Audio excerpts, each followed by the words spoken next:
Hello friends, कैसे हैं आप सब। उम्मीद है तंदुरुस्त और खुश होंगे। कभी कभी ना लगता है जैसे हमारे अंदर एनर्जी नाम की चीज़ ही नहीं बची हो।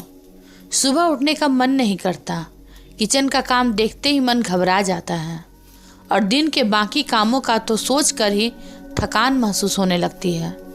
बच्चों का टिफ़िन, पति का ब्रेकफास्ट, कपड़े धोना, लंच बनाना, सफाई और यह सिलसिला पूरे दिन चलता रहता है। हर काम कल पर टालने का मन करता है और दिन के अंत में सिर्फ गिल्ट मिलता है कि कुछ प्रोडक्टिव नहीं किया। शायद आप भी इस फेज से गुजरी हैं या शायद अभी भी उसी में फंसी हुई हैं। शायद किसी को कह भी नहीं पा रही हैं कि दिल और शरीर दोनों ही थक चुके हैं। पर सच कहूँ तो यह आलस सिर्फ एक हैबिट नहीं होती, यह हमारे मन, सोच, थकावट और माहौल से जुड़ी एक गहरी समस्या होती है। हर रोज वही रूटीन, वही जिम्मेदारियां और अपने लिए एक पल भी नहीं मिलता। ऐसे में बॉडी तो चलेगी लेकिन दिल नहीं।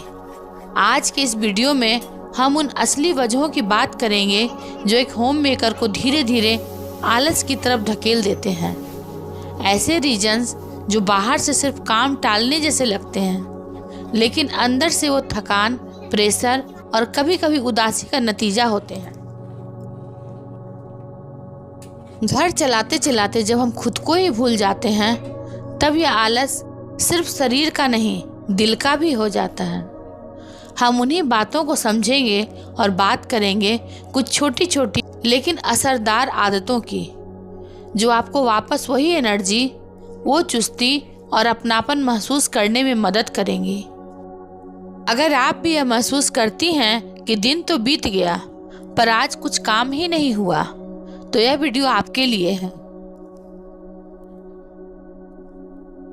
हम किसी और को देखकर अगले दिन के लिए बड़ी लिस्ट बना लेते हैं। सुबह 5 बजे उठना है, पूरा घर साफ करना है, 2 महीने से पेंडिंग पेंट्री ऑर्गेनाइज करना है और थोड़ा अपने लिए भी टाइम निकालना है। हम एक्साइटेड फील करते हैं, सोच लेते हैं कि बस कल से मेरी लाइफ बदल जाएगी और इसी उम्मीद में सो जाते हैं। पर सुबह जैसे ही आँख खुलती है दिमाग वही लिस्ट याद दिलाता है। आज तो सब कुछ करना है। शुरुआत भी अच्छी होती है पर जैसे जैसे दिन ढलता है टू डू लिस्ट के आधे से ज़्यादा टास्क वैसे ही पड़े होते हैं। कुछ टाइम बचा नहीं, कुछ एनर्जी नहीं और मन भी नहीं करता। तब हम फ्रस्ट्रेट हो जाते हैं, अपने आप से नाराज हो जाते हैं कि मैं तो कभी कुछ पूरा ही नहीं कर पाती, मैं कितनी लेजी हूँ। और दूसरी महिलाएं देखो, उसने तो सब मैनेज कर लिया। और यहीं से फिर गिल्ट शुरू हो जाता है। जो कल नई एनर्जी से भरा था वो आज एक और हार बन जाता है।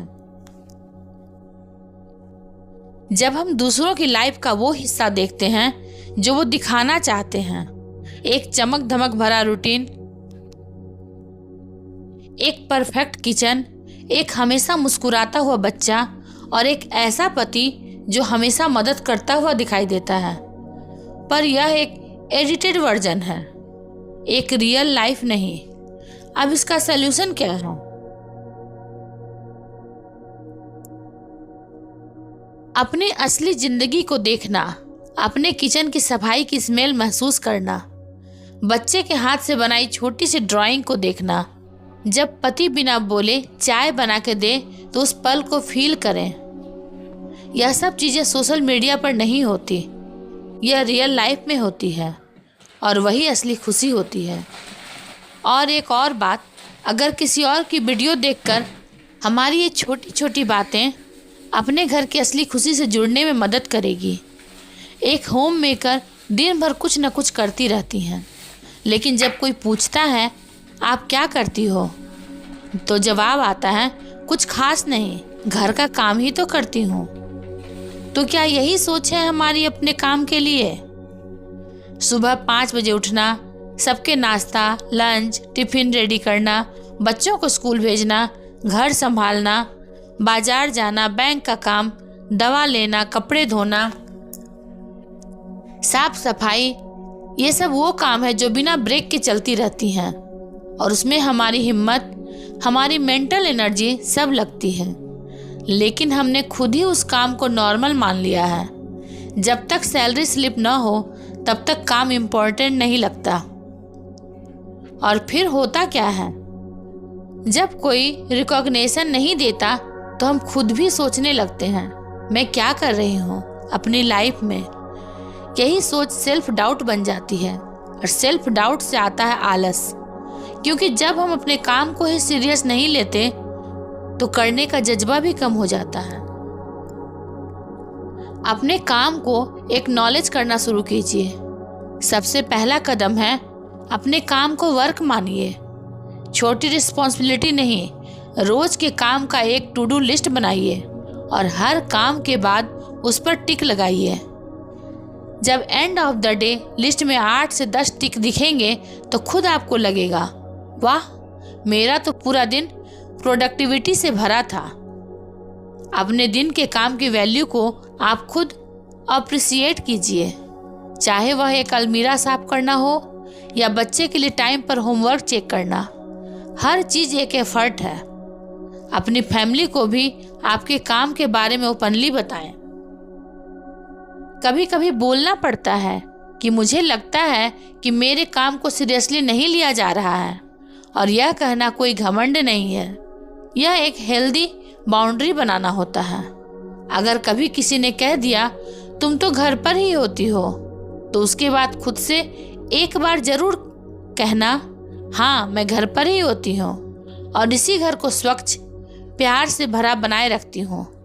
आपका काम, आपका रूटीन किसी जॉब डिस्क्रिप्शन से कम नहीं है। जब आप अपने काम की वैल्यू समझना शुरू करती हैं तो लोग भी उसकी इज्जत करना शुरू करते हैं, और सबसे जरूरी बात, तब आप खुद भी उस काम को मन से करती हैं, न कि थकान और मजबूरी के साथ। कभी नोटिस किया है, जब कोई काम करने से पहले ही हम उसके बारे में इतना सोच लेते हैं कि एक्चुअल में करने की एनर्जी बची ही नहीं होती। हर वक्त कुछ न कुछ प्लानिंग चलती रहती है। बच्चे का स्कूल का प्रोजेक्ट, पति के कपड़ों का आयरनिंग, फ्रिज की सफाई और कुछ पुराने कपड़े जो कब से अलमीरा कोने में पड़े हैं उन्हें निकालकर सॉर्ट करना। यह ओवर थिंकिंग एक अनविजिबल थकान बन जाती है। हम देखते हैं 10 मिनट के चाय लेने पर वो चाय भी पूरे आराम से नहीं पी पाते, क्योंकि दिमाग वही अगला काम याद दिलाता रहता है। और जब मन ऑलरेडी इतना भारी हो तो शरीर कैसे चलेगा। इन सब का सबसे आसान उपाय है दिमाग से बात को निकालकर कागज पर रख देना।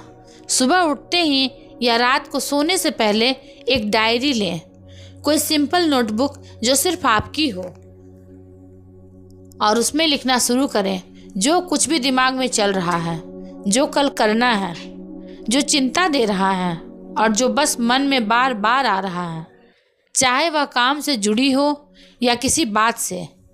आप देखेंगे कि जब एक बार आपने उन बातों को लिख दिया तो दिमाग हल्का महसूस करेगा, क्योंकि जब तक वह सोच दिमाग के अंदर रहती है वह चक्कर काटती रहती है और हम सोचने में ही थक जाते हैं।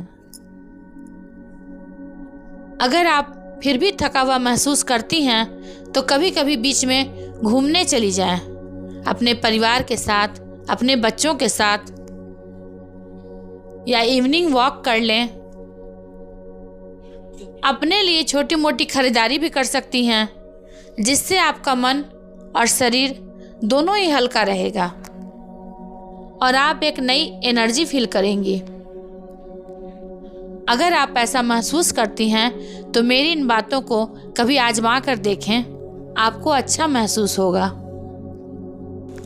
मैंने आपको पिछले वीडियो में बताया था कि मैं आज मॉल जा रही हूँ, और हाँ, आखिरकार मॉल जाना हो ही गया। बहुत दिन से कुछ ज़रूरी चीज़ें खरीदनी थी, खासकर किचन के लिए, और थोड़ी बहुत शॉपिंग भी करनी थी, तो सोचा क्यों न एक छोटा सा हॉल ब्लॉग आपके साथ शेयर करूं। तो सबसे पहले मैं गई किचन सेक्शन में।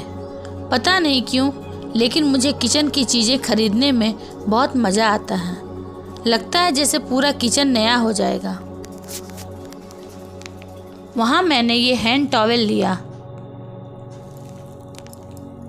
मेरा पुराना हैंड टॉवेल थोड़ा ख़राब हो चुका था। ये कलर मुझे बहुत ही पसंद आया। इसमें 3 टॉवेल हैं। फिर मैंने ये मिल्क कवर जाली लिया। इसकी बहुत ज़रूरत थी मुझे। और खाने के लिए कुछ छुटपुट मिक्सचर, नमकीन वगैरह लिया। अब बात करते हैं ड्रेसेस की।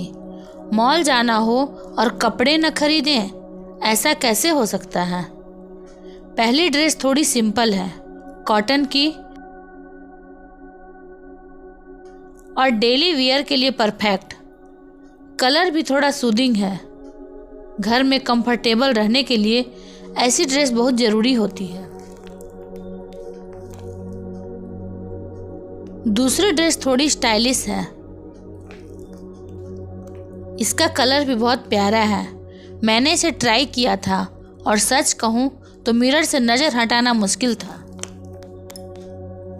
और तीसरी ड्रेस मेरी एब्सोल्यूट फेवरेट है। थोड़ी ट्रेडिशनल टच में है लेकिन सुपर कंफर्टेबल। कभी कभी सिंपल पर एलिगेंट पहनने का मन करता है, तो वो सेम वाइब इसमें है। तो ये था मेरा छोटा लेकिन सेटिस्फाइंग मॉल ट्रिप। किचन की चीज़ें तो ज़रूरी थी ही, लेकिन इन ड्रेसेस ने सच में दिन बना दिया। आपको इनमें से कौन सी चीज़ सबसे ज़्यादा पसंद आई? किचन का सामान या कोई पर्टिकुलर ड्रेस? कमेंट में ज़रूर बताइए। और अगर आपको इस तरह के हॉल वीडियोस पसंद आते हैं तो एक लाइक ज़रूर करें। और हाँ, सब्सक्राइब करना मत भूलिएगा। फिर मिलते हैं अगले ब्लॉग में। तब तक के लिए take care and bye bye.